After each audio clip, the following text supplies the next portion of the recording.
You're listening to Unscripted Moments, a podcast about Propagandhi. On this episode, we are discussing In Flagrante Delicto, track 10 on 2017's Victory Lap LP. So this is, this is the last Victory Lap song that we will ever talk about on the podcast. So we're finishing another full-length LP with this episode. I'm pretty happy about this. Is it the last Victory Lap? God, The last. I know we normally do our favorite songs off the record. I didn't even think of that for this one. It's okay.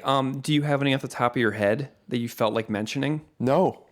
I mean, I will go. My two favorites on this record, it's really funny. They might not be what people expect, but Cop Just Out of Frame and Call Before You Dig. I just think that they're unbelievably good songs, and they are super catchy and earwormy for me, and I think about them a lot. So, and I frequently will bust out at Palmerston and Ruby Street when I'm just walking down the street. So I think about how those two songs just linger with me, and I'm just going to go with those as my top two on this record. Yeah, and for everyone listening, full disclosure, I don't think I've listened to Victory Lap entirely all the way through in over 5 years. Wow. Yeah. It's I don't know why we haven't gotten to this episode and this particular song, In Flagrante Delicto, in this long. And it's kind of like a cognitive suicide issue like we had with the last episode, where I'm like, why did it take us this long? I've done 100 bonus episodes. Why did we never do these ones? So this is just one that I think for a lot of people just remained an under the radar song. Which is shocking because it's actually a great song. It's an incredible song. We'll get to it a bit later when we talk about the music, but the riffage in this song is unreal. It's unreal. And I actually posted an Instagram story yesterday when I was walking down the street in Toronto, because no one ever did a cover for this song. And I've asked many, many times. I said, hey, I'm still looking for covers for Cognitive Suicide, for In Flagrante Delicto, for Unscripted Moment, and no one's ever done them. And I was listening to this song the other day, and I was like, man, this song slays. It would be really hard to cover this song. I even asked Chris at one point if he would do an acoustic rendition of this song, and he's like, I can't do it. I can't think of how I would even do that. So I was denied multiple times for covers on this song. I watched Clem's playthrough of it, which is awesome. Nice, yeah. So this song, I think, not only was kind of overlooked by fans, but it seems like the band themselves overlooked it for a long time, because it only appears a handful of times live in the band's live sets. I have seen them play this live, though. I saw them play it at Lee's Palace in Toronto on May 24th, 2022. I saw them play this on May 27th, 2022 at London Music Hall. And I saw them play this on May 28th, 2022 at the Guelph Music Theatre. So I guess I would have seen it too then. Were you at one of those? I was at the Guelph one. Oh, did we even talk at that Guelph one? Yeah. We spent time at the show together. Did we really? We did. Who was I? Because Steven was there. My friend Jeff from Buffalo was there, and we met Conrad Sichler at that show. It was pre me joining the show. Oh, yeah, for sure. But it was post us hanging out at Snapcase Earth Crisis. It is so funny how I used to judge people in bands when they were like, I can't remember. Oh, man, I don't recall. And I was like, really? Your memory is that bad? And I have totally become that. That's me now. I am that person. That's so funny. I have absolutely no recollection of us being together in Guelph. I can't really remember being in Guelph. We even ate at the same restaurant before the show. Was that the one? Did we eat with Milkowski? You sat on the back terrace. I sat inside because I came there after you, and I didn't know you were there, and I just happened to see you there. Okay, because I was out there with Matt Milkowski, and Mandy was out there. Mandy's brother was out there.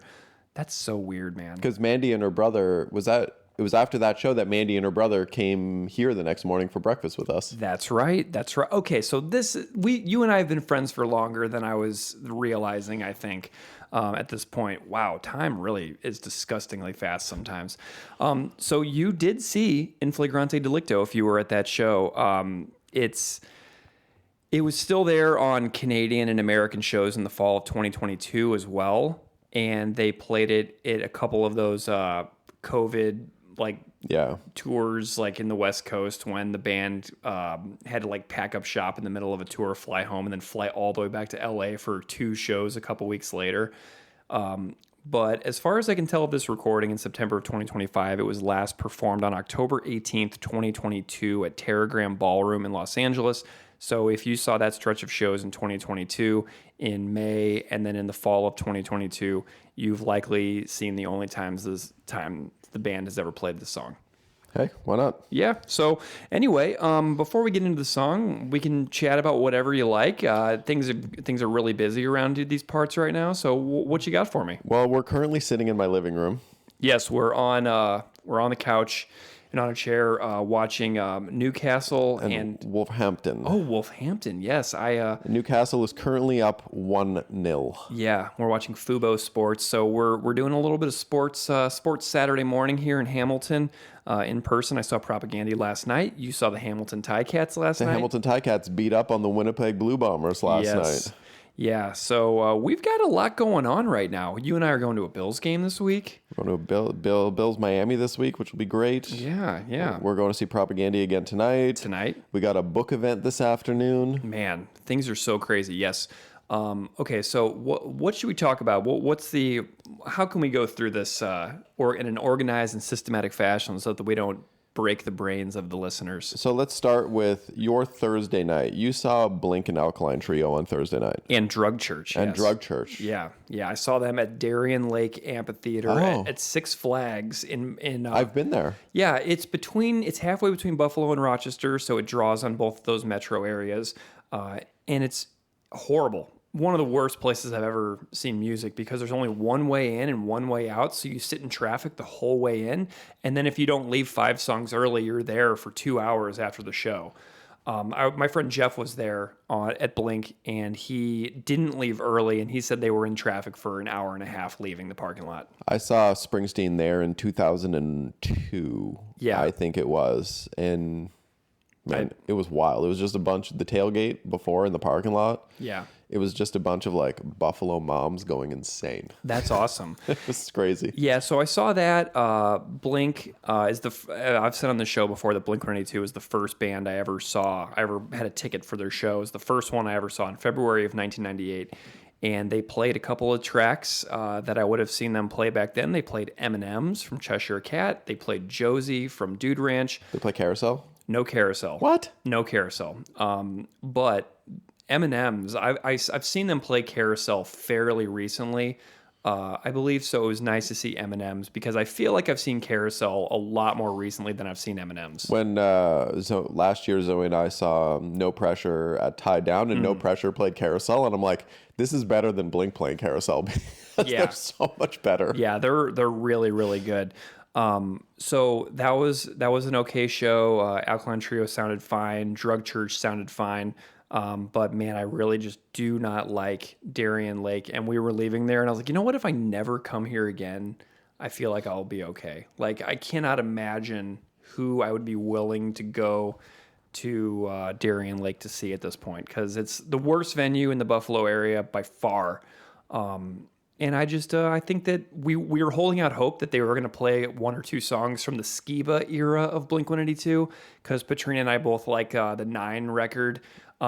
It's got some of my favorite Matt Skiba material from any of his bands from the last 25 years. What's the song that keeps mentioning San Diego? I love that song. I mean, there's probably several of those. But the Skiba era one. Oh, I mean, the one about like the hanging out at the Cure at the racetrack or whatever, the lyric. Oh man, it's probably on California. It's probably on the California. Yeah, it's on the LP. California record. I can't remember what that song's called, but I like that one. Yeah, there's Yeah, so I don't actually know. There's a parking lot song. There's dude, I don't know, skating in the swimming pool. I can't remember. But so we saw that, and they did not do a Skiba collaboration live, even though Skiba was 10 feet away. That's crazy. It's got to be. It's got to be politics. It's got to be, and it's got to be Skiba's decision too, most likely, because he did come out and play a song with them in February at some like wildfire relief show in Los Angeles. But like, I guess if you're on tour and you go up there and you do your own hour-long set, and you come out and you go backstage and you start to chill out and mellow down for the night. And then ramping back up to come out and play another song or two again has got to be kind of taxing. So maybe it's Skiba's call to not come out. Who knows? But I was very bummed. That's why we went. We went to see if they would do Skiba era Blink songs with Matt and Tom on stage, and they didn't do it. So I think I'm done with Alkaline Trio and Blink-182. I think that was my crowning moment for them as bands. It's gonna be it's gonna save you a lot of money on the bank account being done with them. Yeah. I think those tickets in the seats in 50 rows back at Darien Lake were probably 130 each. So my bank account will be thankful that I am retiring Blink-182 live experiences. But I've seen them 3 times since 2022, so I'm good with it. Yeah. And just for anyone listening, apologies for if you can hear me breathing extra loud Very today. sensitive microphones. Because Greg forgot his microphones for us to record today, and I pulled these 2 relics out of the basement. Dude, they sound great. I'm using a Rode shotgun mic that I normally have on a video camera. Yeah. And I'm holding it extremely far away from my face because it's really sensitive. And Greg is using, what model is that? It's an AKG, and it looks like a C414. It's a very, very old microphone. Yeah, but we sound so great right now. So that was my Thursday, and then we both had something going on yesterday. So what did you guys do yesterday? Yesterday, Zoe and I went to the Ticats game last night. It was Team Ted night at the stadium. So their GM, the Hamilton Ticats GM at the beginning of the season, was diagnosed with an extremely aggressive form of cancer, and they had a night last night to as his night. But he actually passed away yesterday morning on the day of they were honoring him. He happened to pass away. And he used to be the GM of the Winnipeg Blue Bombers, who they played last night. So it was a very emotional night in the stadium for both teams, and it was a good game. Opening play of the game. So Hamilton did the kickoff, first play of the game. Hamilton, interception, run back 40 yards. He got tackled on the 6. Next play, touchdown. Nice. So it started off as like a really good game for the Ticats, and ended with a big win. We walked back last night. It was beautiful. Yeah, I love that your house is like 6 blocks away from the stadium, because like when we go to Bills games, I mean, it is like a grind going in and out of there, and it's all the way down in Orchard Park from up in the North Towns, but yeah, being able to walk to the game must be so nice. You see like the giant migration of people walking along Cannon Street in Hamilton, like before and after the game. It's just like hundreds of people all walking, because everyone in the surrounding neighborhoods around the stadium, a lot of people have season tickets. So it's just like the great migration for the game and out after. It's awesome. That's very cool. I love those. I love it when an urban center stadium or arena does that well. It's kind of like in Europe when you look at an aerial view of like soccer stadiums in like Barcelona or whatever, and it's just houses right up to the edge of the stadium with no surface level parking lots in sight. There's not even underground parking. Yeah. It's you take transit to the stadium. Yeah, and then you look at an overhead aerial view of like tons of American stadiums, and it's just parking lots as far as the eye can see. Then everybody sits in traffic for an hour and a half sometimes, leaving, just trying to get out of there at night. The city provides free public transport to the games, and Nice. they load up buses, and you can park at any of like the malls in the surrounding areas, and they just run buses for free to the stadium. Amazing. Good. So you guys did that. I went to see Propagandhi last night. Drove up from Buffalo yesterday, stopped by here, dropped off some stuff, and then drove up into the city. And I basically just I saw Sue Lynn. Sue Lynn had ordered a guitar cable of some kind mailed to my house, so I brought Sue Lynn's guitar cable. Saw Sue Lynn before the show, gave them the cable, and then just went for a super long walk all over Toronto and went through some parks. And then I was just walking down the street and I ran right into Steven. So then Steven and I went on a super long walk together. And then we met up with my friend Jeff. But we saw some cool folks last night. Jeff and Steven and I went into the show at doors, and Jamila, our friend on Discord, was right against the barricade, waiting for the show, had gone in. So we chatted with Jamila for a while, and then my friend Josh from Last Believer, a Good Riddance podcast, showed up. And so then we hung with Josh all night long as well. And we had a really, really nice time. And I met your friend Blair, who I had met at some 2022 shows. And then also Patrick Mullen from Minneapolis, who was a guest on the podcast a while back, was there. And he does all the genius.com annotations for Propagandhi lyrics. So Patrick was there, and also the owner of Francis, the vegan restaurant in Minneapolis that has the Propagandhi lyrics for Potemkin City Limits painted as a mural on the wall in the restaurant. Met Brendan from Francis, and also Drew Dorfler was there. Drew has a guest vocal spot on the recent Albright Monument Baghdad cover that we did. So met Drew and had a really, really nice time. Oh, and I met Rick Jackson finally. Rick lives in Grand Rapids, Michigan, and he was there last night, and we finally got to hang out. And Rick will be there tonight, so we'll get to meet him too. So really, really fun time. It's fun going to a city that I live super far away from, and then kind of just blending right into a group at the show. And I want you to take out your phone right now and read something. I need you to read the text exchange between us last night when you were asking me if who you saw at the show was my brother. Oh, okay. Okay, so hold on a second. I said, Blair found me. I remember him. And you said, awesome. My brother is there too. And I said, haha, amazing. Is he wearing a Blind Guardian shirt? Because I'm 99% sure I saw him. And you said, that's probably him. Only 2 people in this region regularly wear Blind Guardian shirts. And one of them is texting you right now. So it must be him. So I was standing in line, and a guy that just for some reason, I was like, I know that guy. And he was wearing a Blind Guardian shirt, and he walked right past me in line, and I didn't clock it immediately, but that guy just stuck in my brain. So when you told me that your brother was there, I was like, I guarantee you I saw Steve's brother walk past me in line. And you've met my brother before at the Guelph show. That is... Oh boy, man, I really wish I could remember stuff, but I just can't. And I think I've just come to accept this about myself, that my memory is ruined forever. Yeah, but we got a nice day. We had a lovely breakfast this morning. Mm-hmm.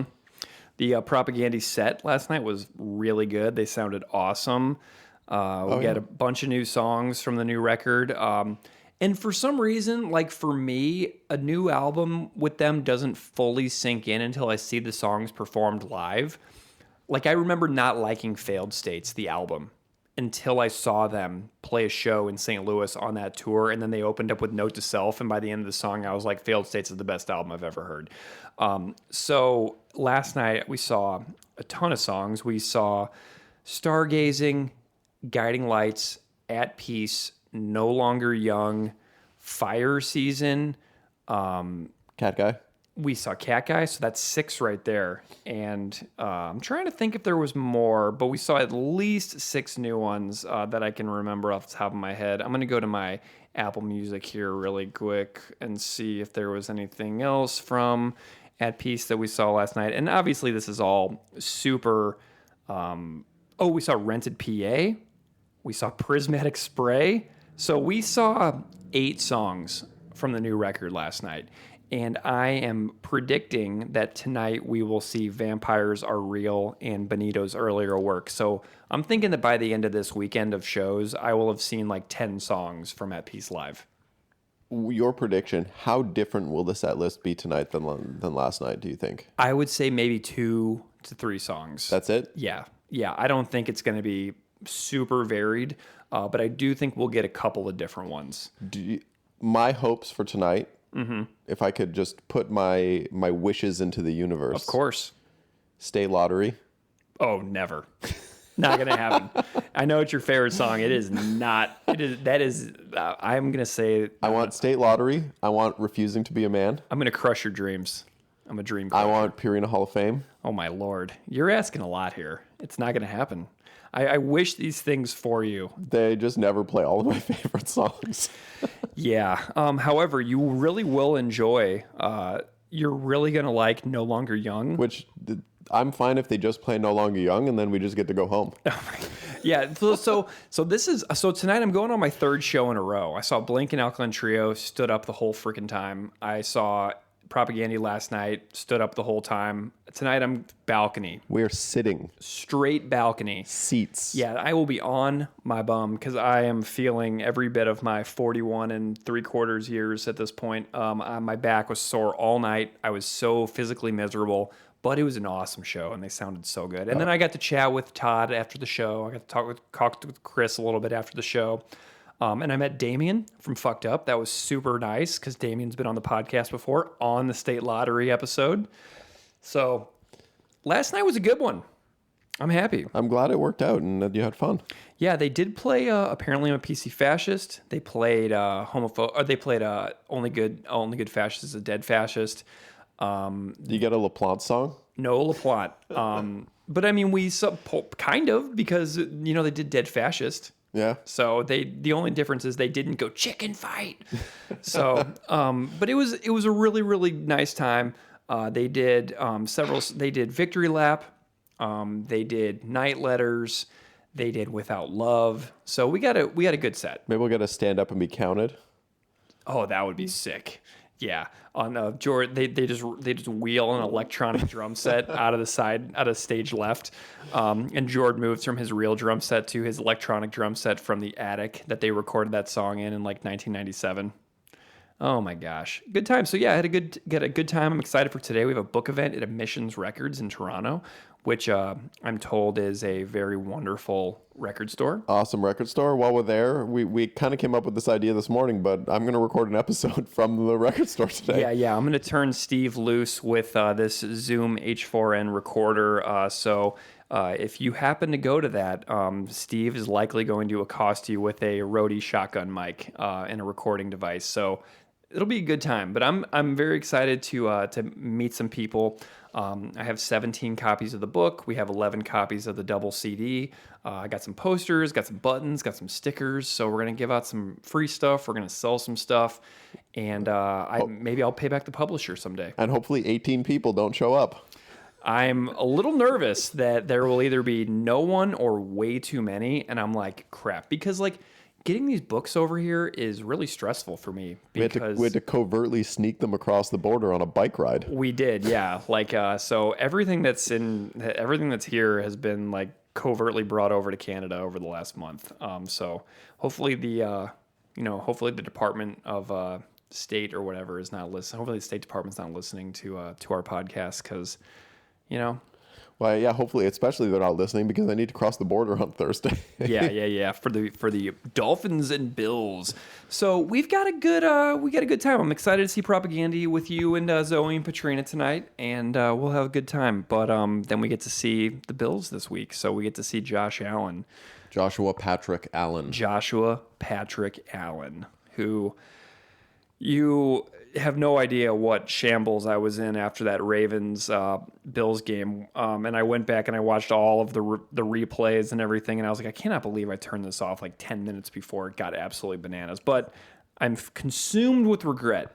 Everyone I talked to stopped watching the game. Zoe and I kept watching. My dad kept watching the whole game, and I was like, I think we're the only people that watched the whole game. Yeah.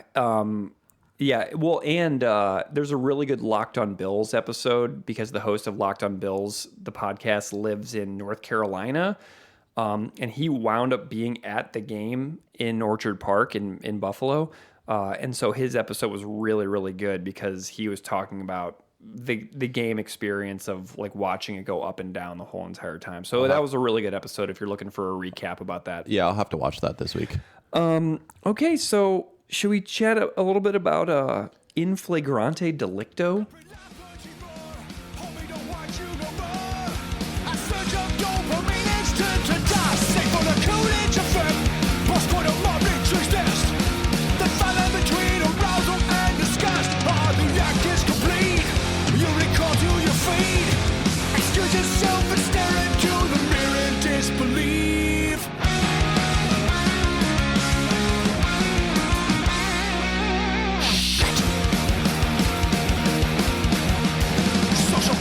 Be damned, you just had to get your hands upon this novel creature's flesh, the neurochemistry of all profound regret. Trust me, kid, you ain't see nothing yet.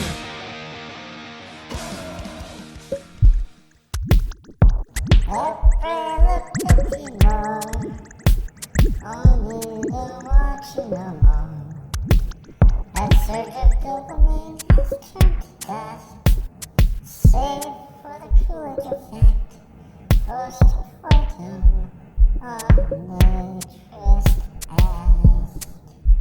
that fine line between arousal and disgust. When the act is complete, you recoil to your feet, excuse yourself and stare into the mirror in disbelief. Social cohesion be done. You just have to get your hands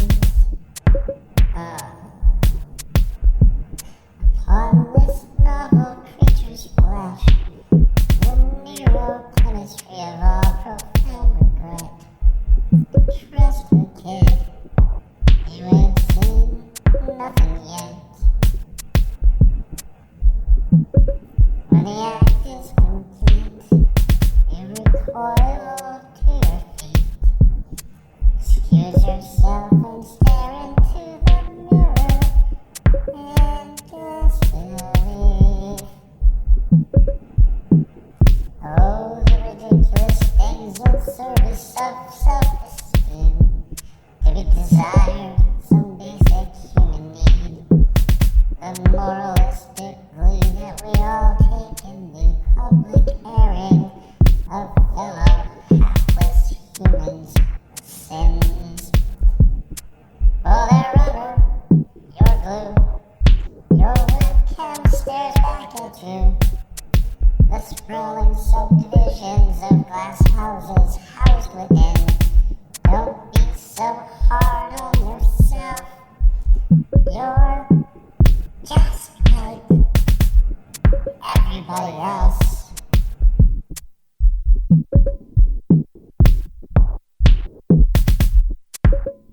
Yeah, okay, so let's start. The opening chime, the opening iPhone ding, Yeah. actually had quite the discussion on our Discord. It did. And we are going to replay that discussion, and we're going to do impressions of the people that commented. So I'll go first, and I have Danik. Okay, go for it. So I'm going to do my best Danik impression. Perfect.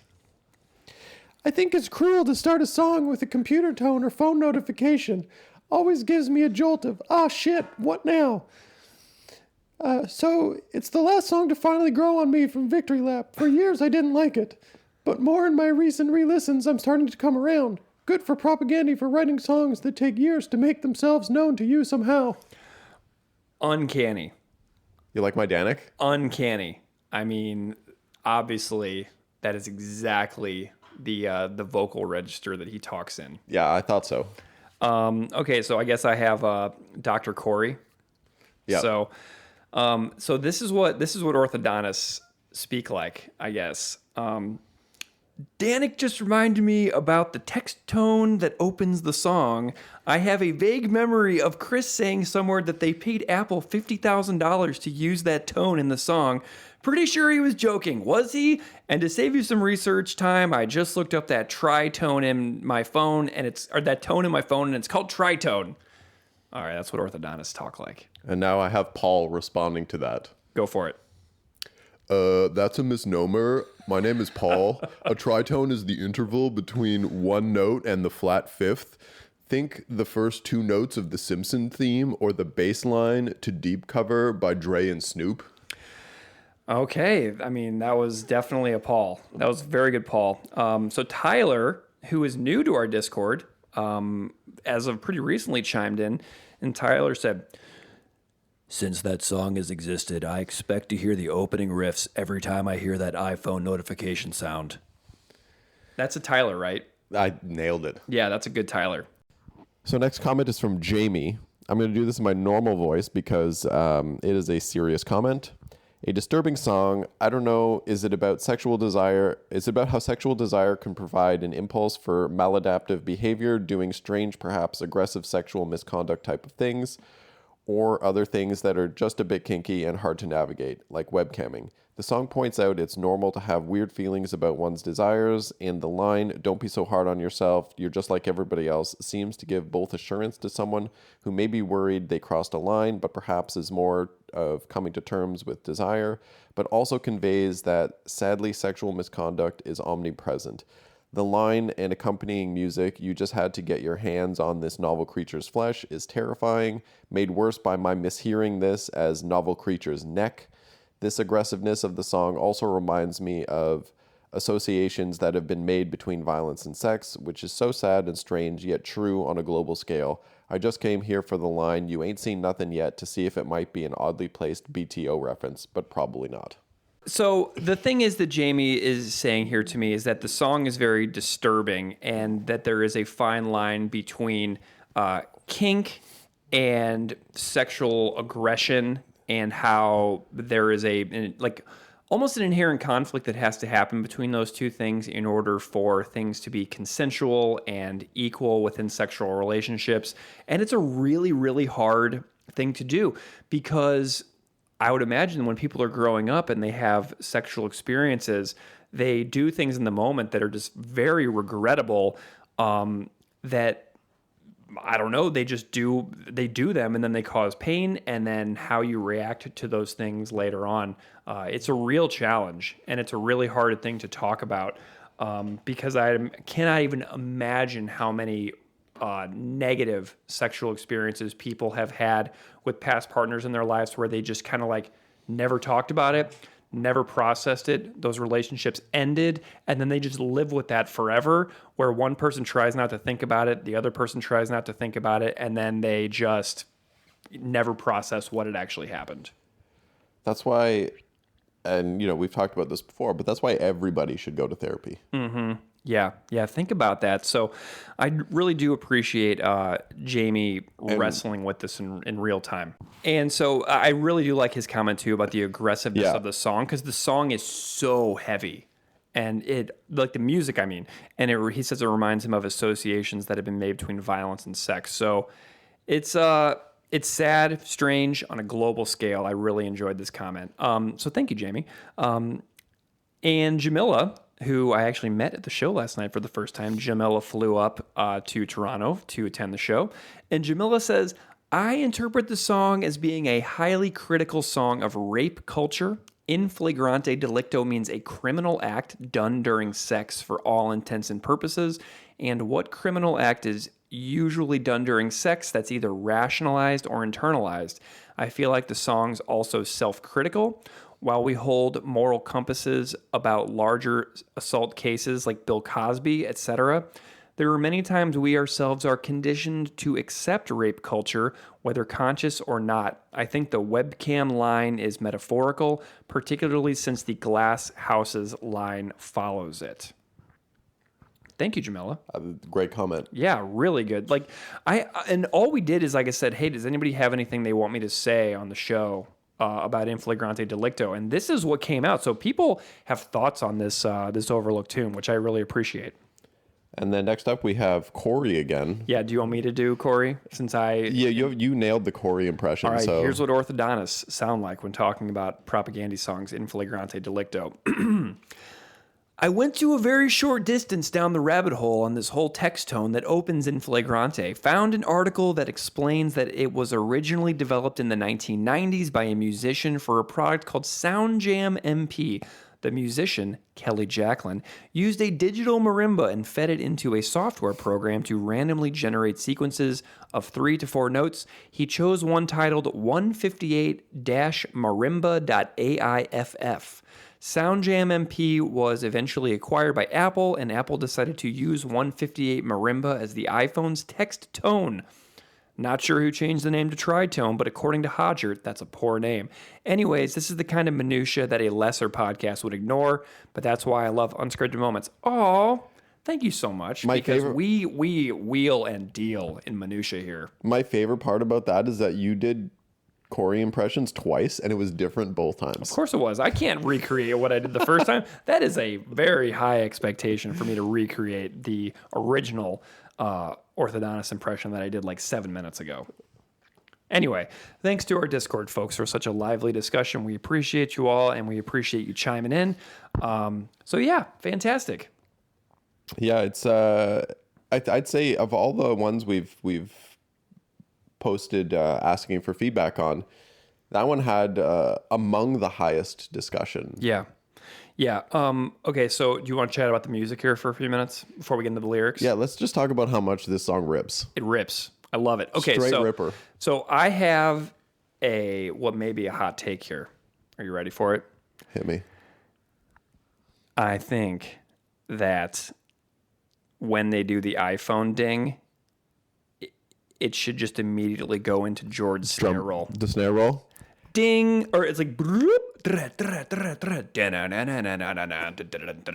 like I don't think it needs that. I think had it go straight from the iPhone chime into the snare roll to that part of the song, It would be a Propagandhi classic. I mean, I think it kind of already is, but I think it changes the dynamic of the song. Yeah.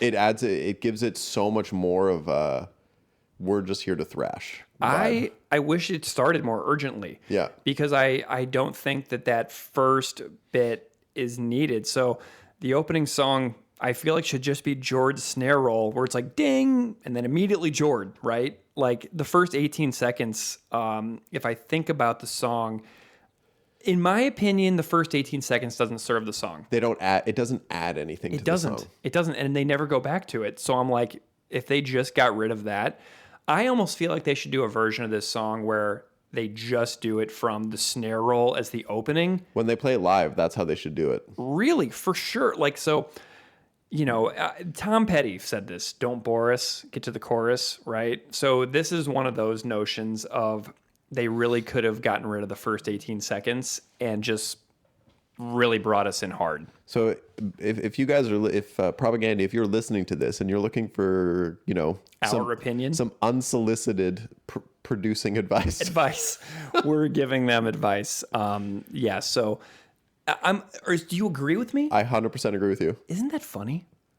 When I was listening to it a bunch yesterday, and every time I listened to it, I was like, song should start here. Yes. So I don't know, man. Just like my take of state lottery and refusing to be a man should be reversed on that record. Hey, I was actually talking about this last night. I showed somebody my resequenced Less Talk More Rock playlist at the concert hall last night, and they were nodding when they were looking at my order. And I have refusing to be a man and state lottery reversed because once you said it, I couldn't unsee it. State Lottery is an album closer. It is, yeah. So anyway, so the song is 2 minutes and 36 seconds. The last 3 seconds are silence. So if you take off that first 17 or 18 seconds, I feel like it would serve the song because it would just be angry and it would be as spitting as Letters to a Young Anus, also on this record. There's a few things I love about this song. I love the and the screams. Yep. Ah. I love the Yeah. And like right before he does, the ridiculous things, he does that, there's that big scream. I don't know if it's Todd or if it's Chris. I'm not sure who is screaming in the middle of the song. But yeah, there's some cool stuff in this too. I wish Propagandhi would use the way that Hetfield uses a yeah. Yeah. So Chris did have some good grunts last night, especially on At Peace last night. The song At Peace. It was really good. Yeah, but the song, very thrashy, very metallic, great cymbals, great bass riff into the vocals. It is a very, very good song, and I regret that I overlooked it for so long. It's how like we're like, okay, this is a Chris song, this is a Todd song, this is Jord really shines in this song. In this song, everyone has their moment. This is the ultimate full band song. Yeah. Was this song a one that you overlooked for a long time as well? I like this song from the get-go on Victory Lab. Nice. Very good. Any other musical comments, or should we chat about the lyrics for a bit? Let's go lyrics. All right, so we open with some French. Après la petite mort. Oh, God, I can't even. I don't have my glasses. Après la petite mort, homie, you don't want no more. So is La Petite Mort, is it a common French phrase? Not in Quebec. Okay. I looked it up, and apparently it's a euphemism for orgasm. And is the translation correct? The little death?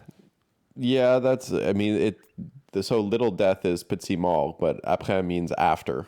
After the little death. Yeah. So apparently it's a euphemism. So basically what I'm thinking here is after sex, after orgasm, one partner, aka the homie, loses desire or interest in his partner. And the line highlights that sudden emotional shift that men are notorious for after orgasming, and then essentially becoming a different person to their partner, which I think is a pretty common experience, unfortunately, for a lot of women in the world. It's a very unfortunate trait. Yeah, it is. As far as I can tell, universally a male quality. When I say quality, I mean definitely not quality as in good. And like we don't exactly have many female voices on this show to give us Right. a thing. Yeah, exactly. So that's definitely. So I can see Chris like noticing this as a trend in the world, and trying to put himself into the shoes of maybe women who were feeling very affectionate and positive towards their partner, and then this sudden thing happens where they're having this moment of great intimacy, and then all of a sudden everything changes and the air in the room just deflates, and then all of a sudden they feel like used and discarded. So that's kind of what I'm getting out of this opening line. So then we have that surge of dopamine has turned to dust. So dopamine being the brain chemical that fuels desire and excitement leading up to having sex. And then the levels drop, and then there's just like no more dopamine. And so it's like, bye. It's funny because like in my day-to-day life, what brings me dopamine is the Buffalo Bills. Mm-hmm. Yeah, and bike riding. Yeah. This is such an interesting tune to chat about because we're sitting here in your living room talking about having sex, and it's kind of funny. I'm having an interesting moment here in my brain. All right, what do we got next? Save for the Coolidge effect, postcoitum omne tristest. Okay, so I had to look this up. I had never heard of the Coolidge effect. Have you ever heard of this? Never. So the Coolidge effect is widely viewed in animal research, documented over and over and over, the biological tendency to quickly lose sexual interest in the same partner but regain it with novelty. So whenever there's something new that gets added later, it increases the excitement again. But postcoitum omne trist est is Latin, and then I think what it means is after sex everything is sad, and so it's maybe suggesting some kind of melancholy after it's all said and done, which I don't know. So that's kind of my best guess on this. But there's tons and tons of biological research in the world about the Coolidge effect, which people can easily Google if they never have. Is the Coolidge effect the Hollywood version of the Coolidge effect? Anytime Jennifer Coolidge is in a movie, you hear her voice. Yeah, she's great, by the way. Okay, so that fine line between arousal and disgust, where, I don't know, I was thinking about this, and desire suddenly flipping to revulsion once that immediate gratification is achieved. It's like partially like disgusting, like very disgusting how people become vessels for use, for like temporary use before discarding. but there's like, it just shows you just how shallow most sexual attraction actually is. It's funny because so I recently I'm sure you've read it, but have you read Brave New World? Yes, years ago. So this kind of this line that we're on here reminded me of how like the human to human interaction in Brave New World go, because they've if you remember like the whole line of like everybody belongs to everybody, and like they've removed emotion from everything, and like emotion doesn't exist anymore, and people are just able to be with whoever, and it's just it's almost like a transactional thing. So like the world that Huxley created in Brave New World is a world that eliminates any of this from happening because emotion doesn't exist anymore. Interesting. I may have to revisit that book. That's one of those books that continues to pop up in references with each passing year. So I may have to go back to that, because I think I read it in high school. I think I was forced to read it, and you never enjoy the books that you're forced to read and talk about, where your English teacher in a classroom like harps on one line over and over and over, and you're like, can we just move on, bro? It's been enough.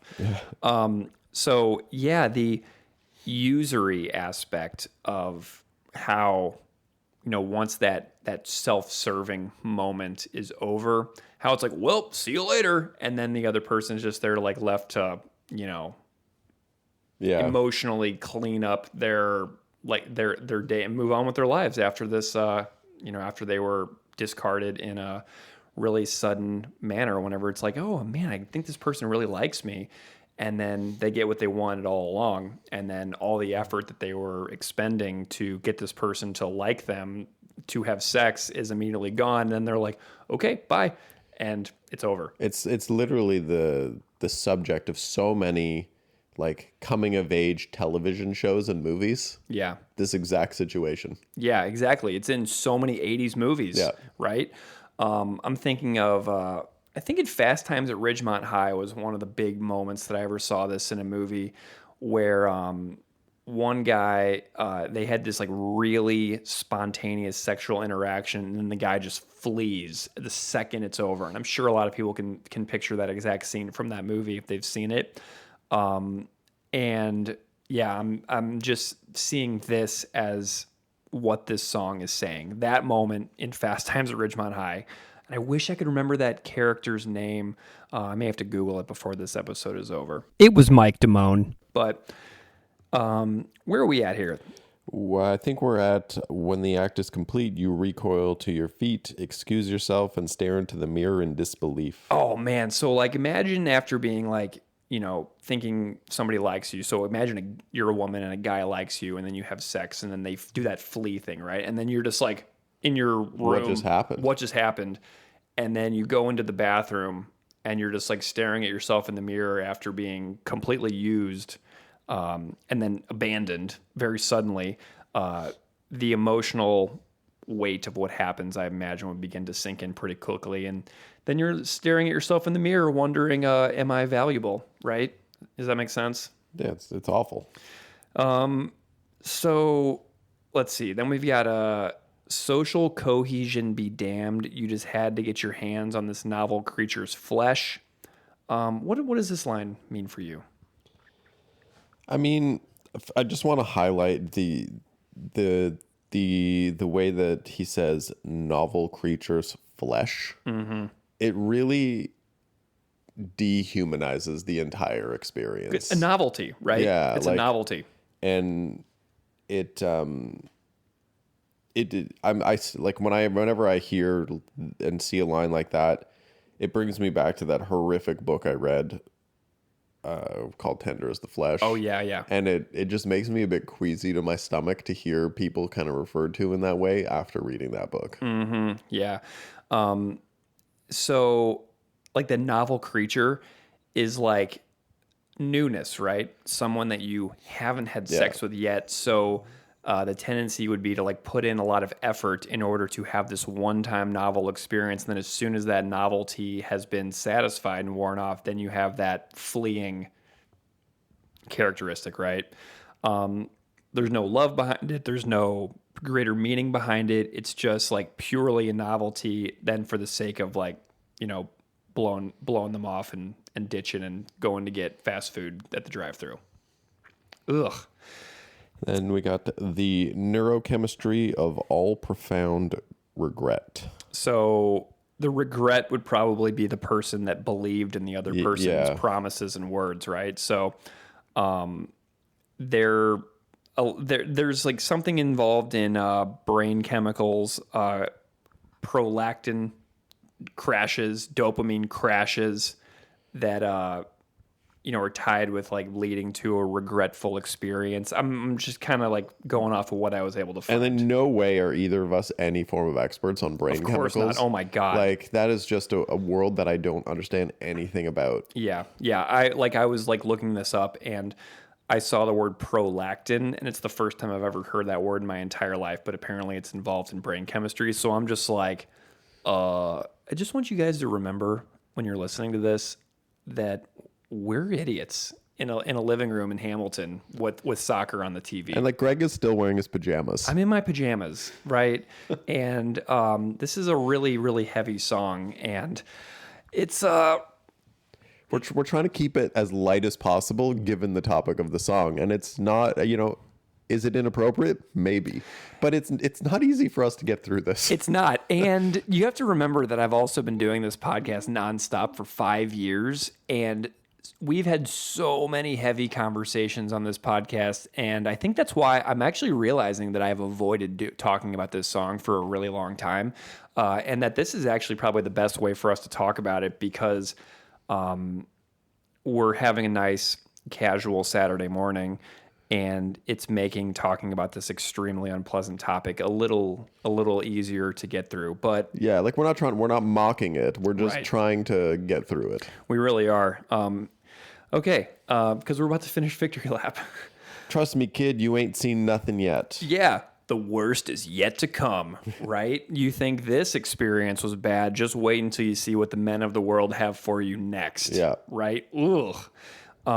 There may be consequences that you carry with for the rest of your life. You might never get over these one experiences. And this kind of ties back to what Jamila was saying about the critique of rape culture, and like date rape culture, and also just like general nasty, like using people for sex and like being like, oh, we're just hanging out, right? And like reducing the seriousness of all interactions in a way that serves you to be able to walk away consequence free from an action that may be unpleasant for somebody else, that you then never have to deal with their emotional fallout because you've moved on after you've had an orgasm, So you think this experience is bad, wait till you go back on those dating apps and you find the next guy down the line, because it could get a lot worse. Yeah, like at the end of the day, like there's always worse out there. Mm-hmm. Always. Absolutely. Ooh. So, the ridiculous things in service of self-esteem to be desired, some basic human need. And, this kind of reminds me of how people go to the extremes just to feel wanted or attractive or, agree to things that they don't feel comfortable with in order to keep the attention of this person who is in front of you, who is giving you attention, making you feel seen in the moment, knowing that they could be the person that just, has sex with you and then ditches. But maybe you're like, oh, I'm going to give them the benefit of the doubt, right?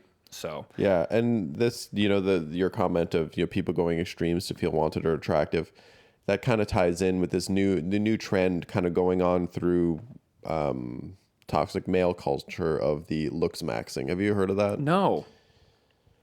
I wish Zoe were in the room right now so she could explain it a bit better. But from my very limited knowledge, it's these things that like men are doing to like try and become more attractive. Like the way it's been described is like, like you do exercise, like putting your tongue against the roof of your mouth to like define your jawline and just a whole bunch of stuff. Like I'm doing it right now. Can you tell a difference? Your jawline looks unbelievable. Unbelievable jawline. But yeah, like it's just all these really, really harmful things that people are doing to their bodies to try and become more attractive, essentially. Yeah, and shaming people who are not doing them. Well, and I had another thought too. When you want to be desired, it leads you to do things that maybe are risky as well. So there's maybe some bad decisions that go into wanting to be accepted as well. So people can put themselves into sketchy situations just out of the mental peer pressure of like wanting to fit in, wanting to be cool, not wanting people to think that you're a certain way about something. And it just got me thinking about the kids as well. My kids, you know, I want to make sure that this is something that we're keeping an eye on as parents for our kids to be doing too. Being a parent's not easy, man. It's really hard. And we got a lot of parents that listen to this show. Yeah. And I am not a parent, but I can't imagine what it must be like to have to navigate this world with children. I know. Every year it just gets more and more and more confusing. You know, like the thought of like a kid going home from school and like logging on to like an AI chat thing and then just like having long conversations with AI and having like no idea of where that will go and being like, AI, what do I do to make myself look more attractive to this like boy or girl that I like in my school? And then who knows where that goes? Yeah, the AI is not going to give you anything meaningful. Yeah. So the next line, the moralistic glee that we all take in the public airing of fellow hapless humans' sins. This is kind of maybe like a superiority thing where like you just want to be the one that is not being ridiculed, not being looked out, and how we enjoy like when something happens and we can like point fingers and shame other people, as long as like, hey, it's not me being shamed, right? So a very clear example of this comes to mind. I can't believe that I'm going to admit that I watched this television program. But did you ever watch the Tonight Show when Jay Leno was the host? Yeah. Yeah, a bunch of times. Do you remember the actor Hugh Grant? Of course. Do you remember when Hugh Grant was arrested for soliciting a prostitute named Divine Brown? I do. So Hugh Grant his first television appearance after that was on the Jay Leno show. And I distinctly remember the way the interview started. People could feel free to look it up online because he was married to Elizabeth Hurley at the time. Mm-hmm. And I remember Jay Leno just started the interview off like, what were you thinking? And everyone just dying laughing at this very real human situation that's taking place. Yeah. Where laughter should have been the last thing that anyone, but they were using the situation and making a mockery of it, which at the time made me very uncomfortable. Yeah. Yeah. And, the other day, I was listening to Tool, the band, and they have a song. Really? Yeah. They have a song called Vicarious on the 10,000 Days album about that exact phenomenon where, how people just get glee out of watching, how like we watch people get killed on TV, how we, watch other people endure scandal and humiliation and embarrassment, and how we just like turn up the volume on the TV and how it draws us in and how we lean in at such bad things, right? So that kind of reminds me of that Hugh Grant example. Look. I see that Zoe came back in the room. Zoe, would you mind coming over here and please, you probably heard it while I was in the other room talking about looks maxing, but can you please give us the actual definition of exactly what it is so that people know, because mine was not good. Looks maxing is a term used in the manosphere, which is the online kind of community of incels, men's rights activists. And so looks maxing is a kind of like a trend that's happening online where young boys are going to extreme lengths to fit beauty standards for men. And this can go as far as facial surgeries. It's getting really intense. So, and it's linked to a lot of like, of these cases of kind of like toxic influencers or, harmful people online convincing young boys to kill themselves because they don't fit into these standards. So a lot of that, like the jawline, it's a lot to do with like how your eyes look and the shape of them. So it's quite intense. Okay. Well, thank you for weighing you. in. Yeah, thanks, Zoe. I love when Zoe makes a podcast appearance. How many times have you been on the podcast now? 5, 6 times? We drag them in. It's like, all right, comment on it because we are dumb. Just by happen to be in the room, and I like, because Zoe's significantly smarter and more well-spoken than I am, so it should be her talking about this, but not me, but you guys are stuck with me being stupid and embarrassing. Oh, we have more information. Okay, so the next line, well, they're rubber, you're glue, your webcam stares back at you, and the sprawling subdivisions of glass houses housed within. And Jamila commented on this lyric earlier, but I love the rubber glue. I'm rubber, you're glue, what you say bounces off me, sticks to you, that childhood retort, right? And it's like, the suggestive of hypocrisy. People who judge other people are also equally vulnerable.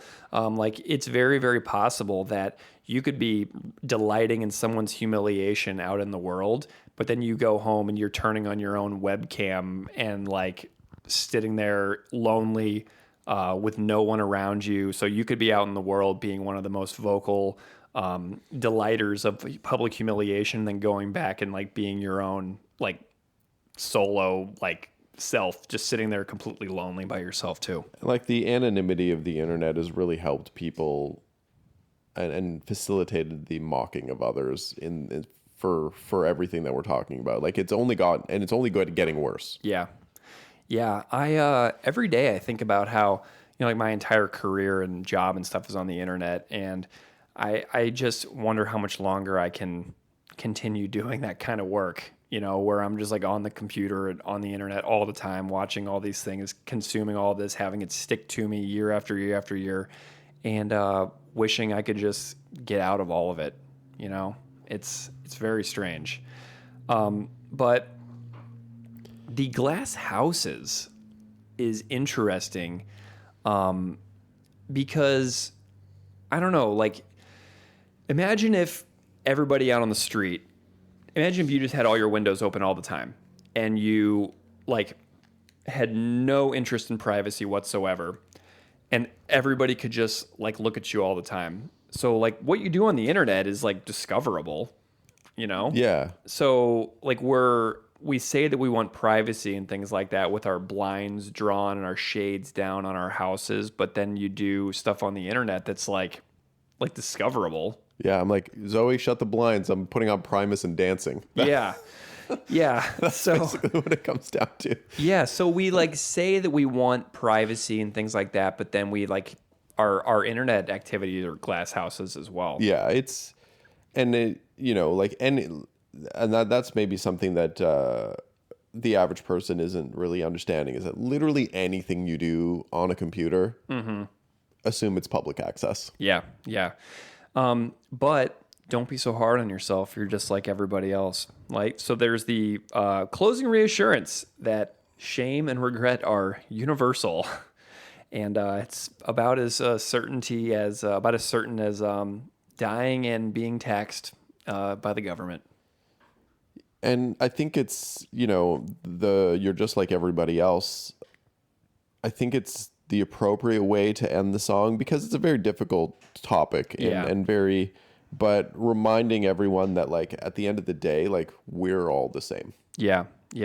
And, continuing to analyze your own behavior and reactions to situations, and being self-aware really helps. Yeah. And if you're like in a new relationship where you might be on the verge of like harming another person for your own self-serving interest, maybe try to not.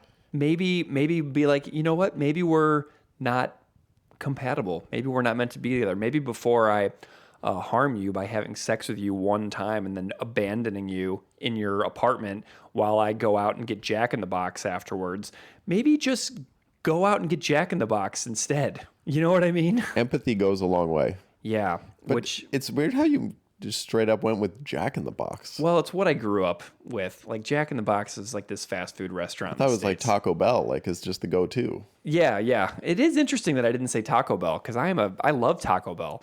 Why didn't I say Taco Bell? So maybe if you're in a situation where you're about to do something where you know this person is not someone you're really interested in, maybe just go get Taco and Regret, which is, as the song suggests, universal. I think we just figured out like a life hack here. This is really interesting.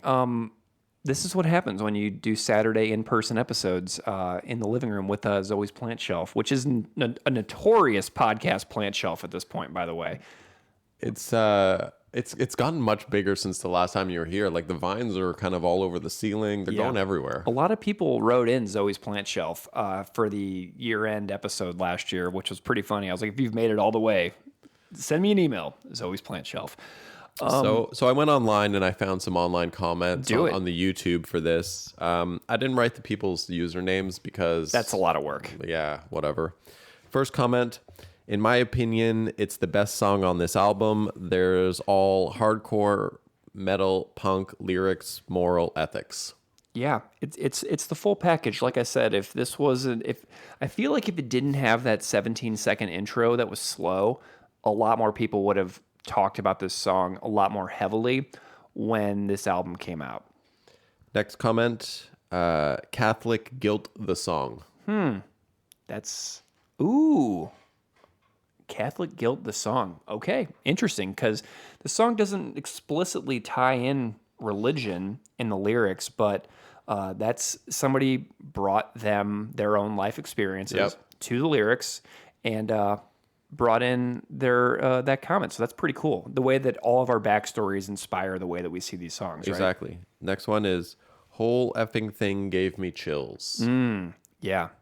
This is a song that though you have to like decipher a lot of the lyrics because there's some Latin, there's some French, so you got to look up what the Coolidge effect is. You got to do a little bit of work. And so those are the 3 comments we had. So our takeaway from this is that it's another difficult topic to talk about. And our last victory lap. Yeah.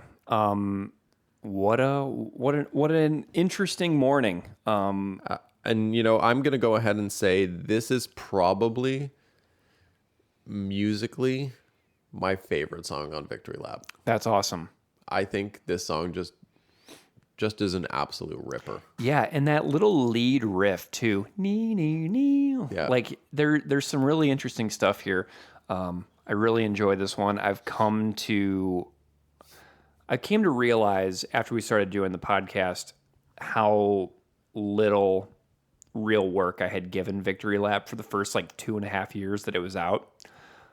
So I'm really glad that doing this podcast really kind of brought me around on a record that I overlooked because I was such a supporting cast in Failed State's hardcore lifer that Victory Lap was a long time coming for me to really appreciate it as a whole. What if they played this tonight, just randomly? What if they happen to play? The chances of them playing this tonight on the day we record the episode would be crazy, right? Yeah. I'm not going to hold out hope.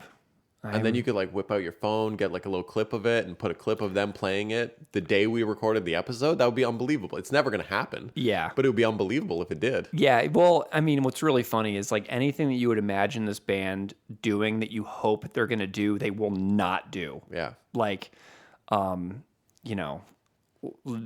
just won't happen. But that's kind of what makes them special and that they don't do anything for anyone but themselves. Yeah. They really don't. And I think that's, you're never going to get the Propagandhi Greatest Hits Tour. Mm-hmm. You're never going to get they're never going to be a legacy act. Never. And Todd even said that on stage last night.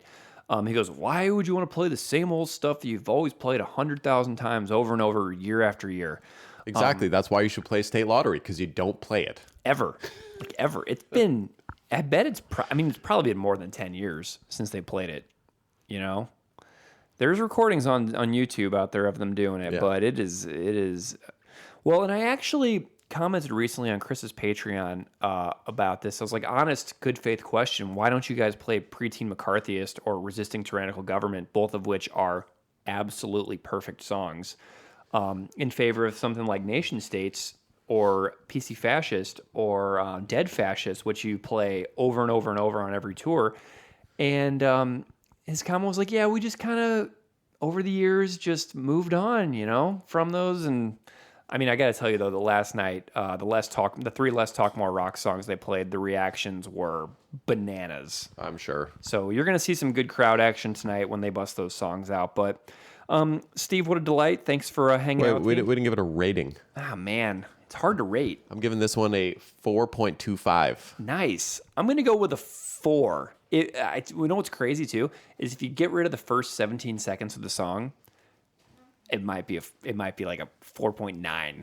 So I'm just going to rip on it because I wanted the first 17 seconds to go away.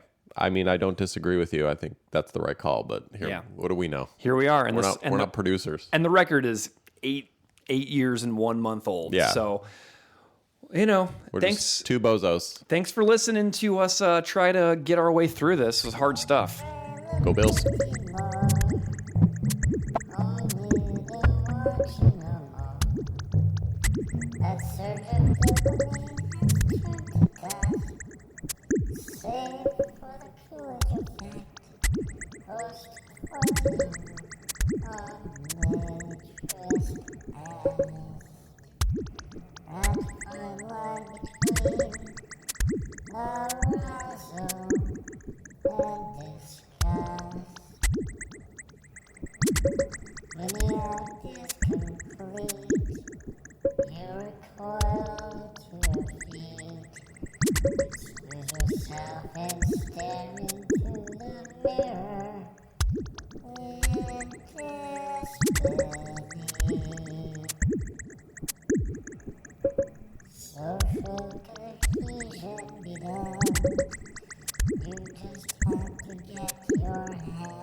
Anybody here hear the victory lap out here?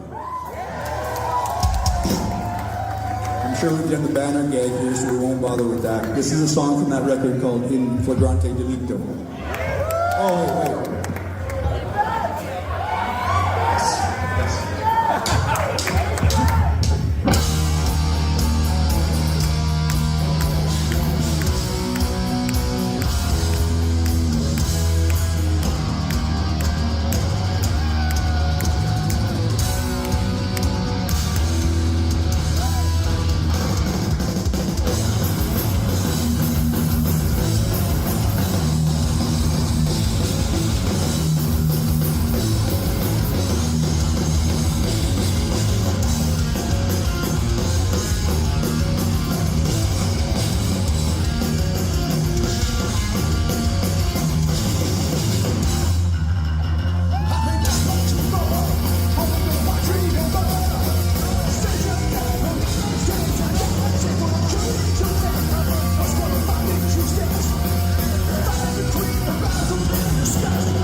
house.